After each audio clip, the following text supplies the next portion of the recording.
So, muna siyang ganap for today, guys. Good morning, day. It's me again, Cassidy, ang isa ka vloggerist from Camiguin Island. Unya ako din yung gito yung day off, guys, aron makakaon kog lechon. Joke. Bitaw, guys, sayo kay ko nang mata karon, kinag-prepare ko kay mo-attend kog bunyag sa ako ang minata nga si Ethan, anak ni Melcar or ni aka Mimi, ako ang best friend sa college. So I arrived at the church at around 9 o'clock gyud siya. Kay 9 daw mag-start ang mass.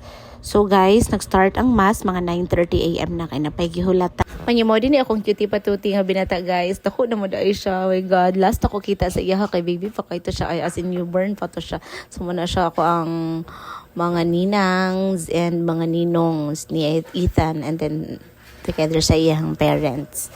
So expected good ngayon ani kadaghan ang bunyagan, guys. Every year yun na siya. Once a year yun po na siya mahitabo, guys. Kunya nasapot na kaya ako ang binata, guys. Gisapot siya kay gutom dahil kayo siya. So na-experience tapod na ako ni 2 years ago katong si Jacob nga gibunyagan siya, no.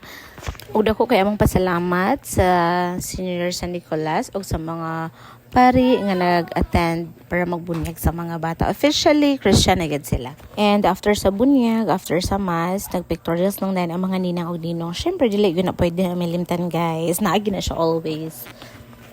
So, nagsigiyan na din panggawas ana pagkahuman, guys. Ang uban ninang ni Ninong ni Ethan, nag-una na yun sila sa balay nila ni Mimim.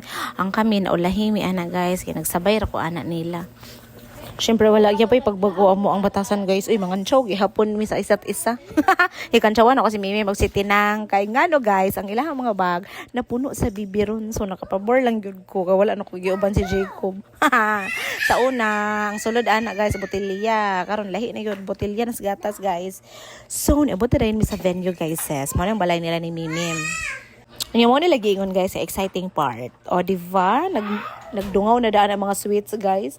Unya pagkahuman ang natawad-tawad mo, gawas na po mo. Sulod na po dayon ang lechon. Nga mo, oy, gihuwatan nako. Bitaw mo dahit naman ang takoy. Pero last lang sa karon lawa. Diba? So, while waiting sa lechon na guys. Syempre, di na mawala ang video kay kung naka sa probinsya. O, Luis, gina. Pirmi, gina. O, diba? Kumbati, angkol. Kaya nakabakasyon kas Camiguin Island. O yung pinaka-the best, good, guys, basta mukhaon kano nga mga nagbo bitaw ka, guys. Kaay ang mga bata dili gud magmahay. Kinaa gyud always ang sweets, chocolates and iba-iba pa. So nangaon na din ang mga persons ana, guys.